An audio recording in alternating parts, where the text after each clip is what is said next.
Good morning. Happy Thursday. Keith Tebow with you. It is time for our weekly chat with the mayor of the city of Fall River, Mayor Paul Coogan. Mayor, how are you this week? Doing great, Keith. How about you? I'm doing well, thank you. There's a lot on our plate this week. Let's start with Monday. You helped organize a community meeting in the Corky Row neighborhood in reaction to the unfortunate shooting, which claimed 2 lives and injured another a week ago. It was your opportunity for you and department heads to hear from that community. What did you take away from that?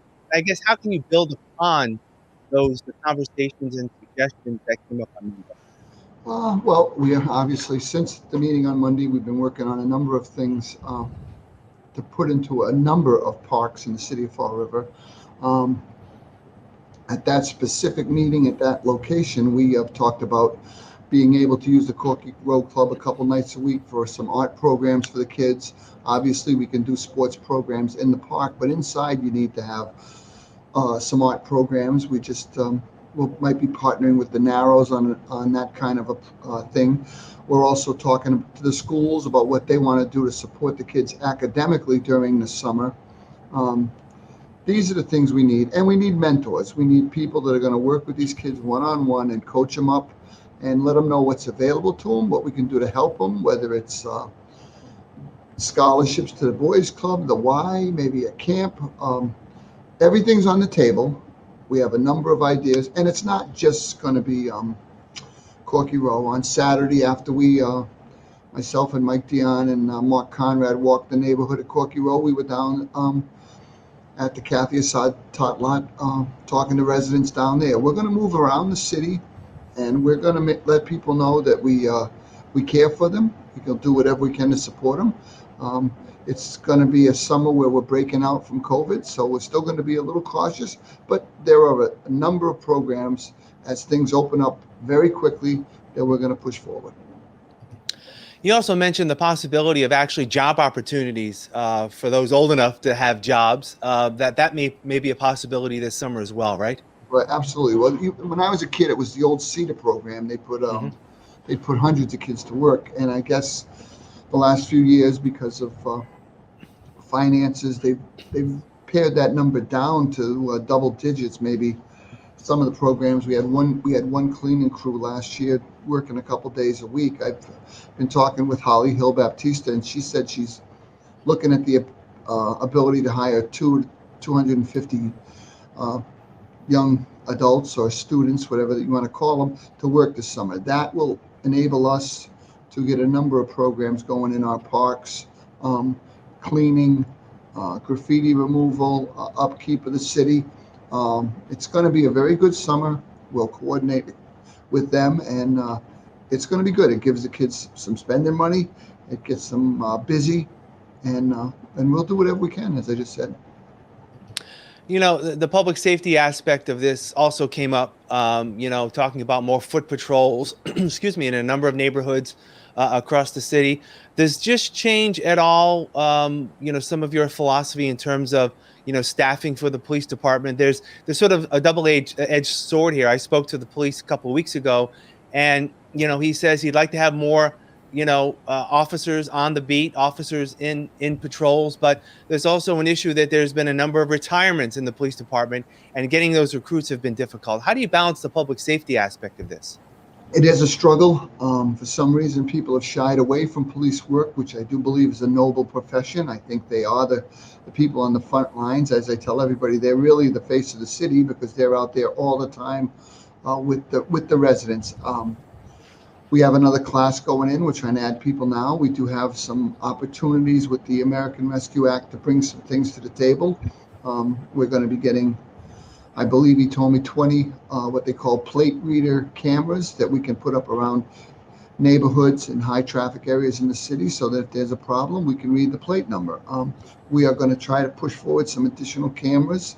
I think those are highly effective. They helped us on this case. And they're the kind of things that people feel comfortable with. When there's a camera around, people tend to behave a little differently. So those are the things we're going to push. Men on bikes, out of the cars. As one of the residents was there the other night, kept pushing that the police belong out of the cars, walking around the neighborhoods. You know, they can have a car there, but at the same time, you can go back and forth to it. There are some things we have to do um, to create a bond between the residents and the police, and we're going to do it. I think, you know, I worked with the police every day up at Durfee for years, and the ones we had there took an interest in the kids, talked to the kids socially. I remember when the police were running basketball night up there on a Monday night. They had an open gym program. Um, One of our officers was actually the wrestling coach. That's how you weave your way into a neighborhood, so people see you not only as an officer, but as a member of the community. And those are the things we have to do. Yeah. The other thing that came up is the fact that doing more of these community meetings. I know everything took a back seat over a year ago. I'm sure you had plans to attend more neighborhood meetings, attend more of these types of activities to hear directly from the community. People can say COVID is an excuse, but it is, or maybe it isn't, depending on your political view. How do you see yourself doing this through the rest of the year now, getting more engaged and Well, actively, visiting these yeah, but neighborhoods? If you remember when we first started, we already had been down at the Globe Dunkin' Donuts having a coffee hour. We were Right. at Marcello's having a coffee hour. We had those scheduled monthly. And then I think that, yeah, it was March when everything blew up.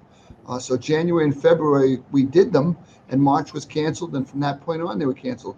I'm a firm believer in being in the neighborhoods. As I said, we were walking around Saturday. When we do our cleanups here in the neighborhood, I think that that's how you connect with people. You have to be out talking to them where they live. And that's what we're going to continue to do. Like I said, as soon as we can, which sounds like it's right around the corner, we're going to reinstitute our neighborhood coffee hours where people can come and ask questions and have a dialogue. That's what you do. You're out. Like yesterday, we were out at the knockdown of those houses, and the neighbors were all wanted to talk. So that's what we need. We need to talk to the people. They have to know that the mayor is accessible, he's around, and he listens to their concerns, and we're going to keep doing it. Yeah, that leads me to my next point: the demolition progress that was made yesterday from abandoned buildings as part of the building blocks program. This was something that was actually, enforced years ago. It sort of fell by the wayside and coming back. How important is it for the city to keep up on not only abandoned properties, but those absentee landlords, to make sure that they keep their properties up, and that the city can do something about it if they don't? Yeah, no, that is exactly what we're going to be doing. If you went to either of the houses we knocked down yesterday on Henry Street or on Lawton, those neighborhoods were nice neighborhoods. Those people took care of their property, and they have to have an eyesore like that sitting in the middle of it.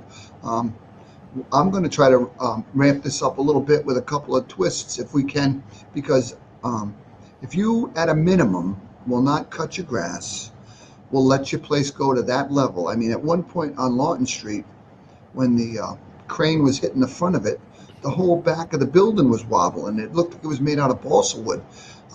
What if a kid's playing over there? What if someone goes in to try to get a night's sleep and they're crushed? It's crazy. Those properties should be taken care of by the owners, and if they can't, sell them. We have a very, very hot real estate market right now in Fall River. People will buy just about any piece of property out there. So if you need help and you want to sell your property, let us know.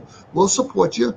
We'll have you work with community development, and we'll have you work with the Corporation Counsel's office. We'll get you through this, but don't let them go to that point where it's not safe for the neighbors around there. It's not safe for kids, and we're going to keep the pedal to the metal on this. We noticed that recently four properties that we had on our list to get into the building blocks program, mysteriously, people have pulled building permits on those properties to start renovating, and that's what we want. We don't want to be involved with knocking down buildings unless we have to. We don't want to be involved with taking property unless we have to. Your property, you want to step up and take care of it, let us know. If you need help to do it financially, let us know. We'll do whatever we can to help you, but we don't want eyesores like that in any neighborhood in the city. It's disgraceful. Yeah. All right. In other City Hall news, last week you announced Tim McCoy as the interim city administrator. What are some of the attributes you see in Tim and in terms of doing that job? Tim's very, very quick. He grasps things, and he has a good understanding of city politics. He's hit the ground running. He immersed himself in the trash issue. He's out and about in the community already, which is what we want. We want people, again, that I said, that are visible. Um, he's picking up all the assignments as they go along. I mean, he's been here, 5 days now, um, and he's going to be an asset. He attends the meetings with me now. He hears the concerns of the department heads and the city employees. He's obviously a former city employee, so he knows what it's like to be on both sides of the aisle, and that's what we need. We need someone that's going to be able to have conversations with people and get things done. So that's what I'm looking for. Anybody that can do that is in the hunt with me. Is there an opportunity that he may become the permanent city administrator after a probationary period moving forward? Well, I guess whoever wrote the charter thought that could be a possibility because, again, if he's, after 5 months, has shown a consistent presence throughout the city, has tackled a number of issues, has been getting things done to make Fall River a better place to live, I have no problem with that. I'll bring it down to the council and we'll work together to try to move forward. All right. Finally, a long weekend upcoming. The Memorial Day event is going to be another one of those motorcades that are going to be running across through the city. It would have been nice to have a traditional parade, even though the state is opening up fully this weekend. It's sort of short notice to try to, rearrange what was happening with the motorcade. Talk about those plans and, how people can just still stay at their homes and watch the motorcade roll by. Right.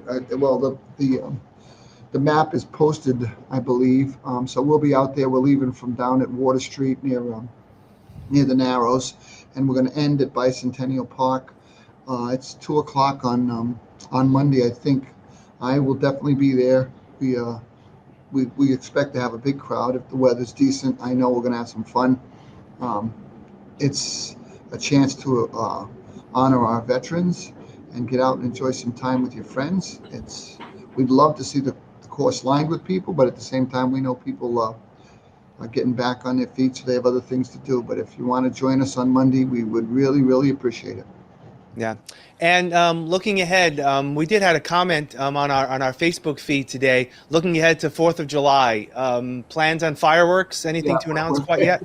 We're going to have fireworks on the 4th of July. We already have contracted with the barge and the fireworks company, so we're going to do that. There's a couple other things we're trying to add in, but we can't talk about those now because it's not official.